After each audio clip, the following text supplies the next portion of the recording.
Hi guys! Good morning, good afternoon, good evening, and good day. RGYC vlog here. So ito nga, nagkakagulo na naman ang mga aso ni Bangag BBM. At kung ano-ano naman ang kinakahul niya. So, itong si Claire Castro ay isa sa pinakamakapal na yusek na sa balat ng Pilipinas history. Bakit? Well, siya lang naman ay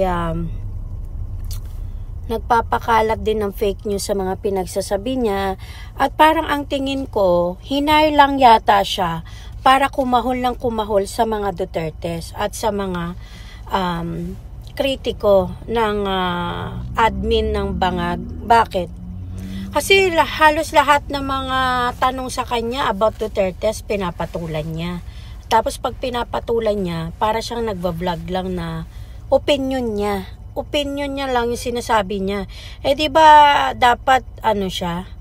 Ang bawat sasabihin niya, yun ang opinion or stand ng Malacanang or ng gobyerno na to. Pero hindi. Ginagamit niya yung para sa opinion niya.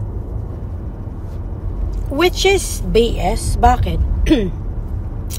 Akalain nyo, binabayaran ng taong bayan yung tagapagsalita ng Malacanang, tapos ang trabaho niya lang ay para kumahol at sirain ang mga Dutertes. Ang kapal na muka, diba? Kaya itong si Claire Castro, kaya naniniwala ako na hindi lahat ng matatalino at naging abogado ay nagiging matalino forever. Kasi nakakabobo rin pala yung pera at salapi at kapangyarihan. Kasi akalain mo yon, ang gagawin mo lang, sisirain mo lang ang Duterte at nagiging ka na. Magkakaroon ka na ng posisyon. Sisirain mo lang ang mga kalaban ng gobyerno ni Bangag, magkakaroon ka na ng posisyon. So, yung integridad mo, yung prinsipyo mo, wala na yun. Itatapon mo na sa kanal yun. Kasi malay mo naman, di umano, kung malaki ang talent fee dyan. Diba? Siyempre, kakagatin na yan ng mga walang utak at walang prinsipyo. Kaya hindi totoo na kahit nag-abogado ka ay matalino kang tao. Kasi nag-abogado ka. Hindi totoo yun. Merong mga abogado na, mga professional na, nagiging bugok dahil kayang-kaya nilang itapon sa kanal yung kanilang prinsipyo at paninindigan para sa salapi at posisyon at kapangyarihan. So, na-fake news tayo doon sa nakala natin pag ikaw ay merong profesyon at merong kang pinag-aralan, and on top is isa ka pang abogada. Akala natin matalino, hindi pala.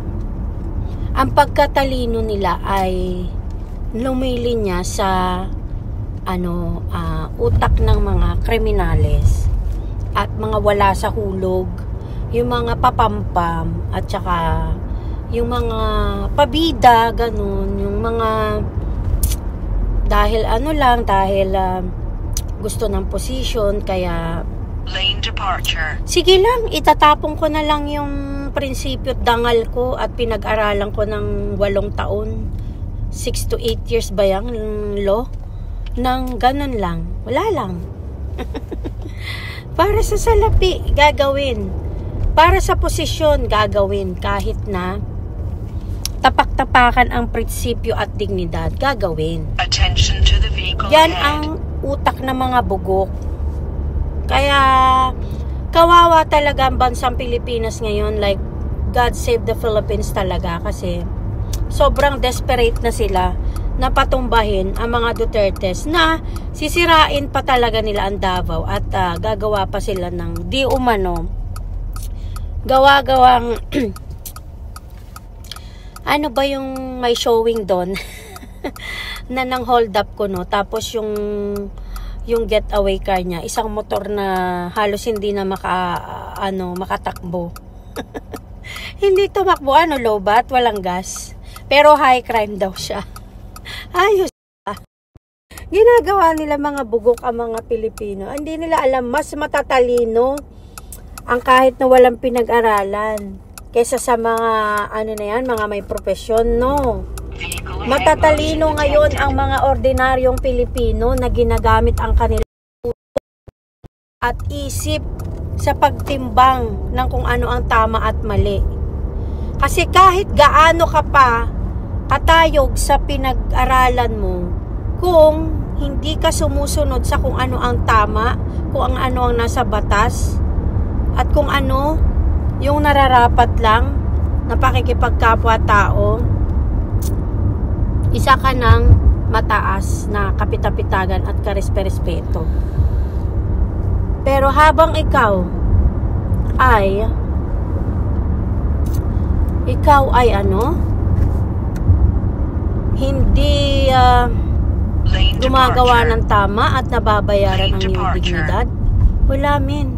Ikaw yung pinakamangmang sa lahat ng mga mangmang. Ikaw yung pinakamangmang sa lahat ng mangmang kapag ikaw ay wala sa hulog at mahilig gumawa ng kwento at naninira ka ng kapwa mo tao. Kahit gaano pa kataas yung pinag-aralan mo, wala yan. Hindi kayo re-respeto ng taong bayan. Okay, Claire Castro, para sa'yo yan. Para sa'yo yan, Claire Castro, okay? Babush.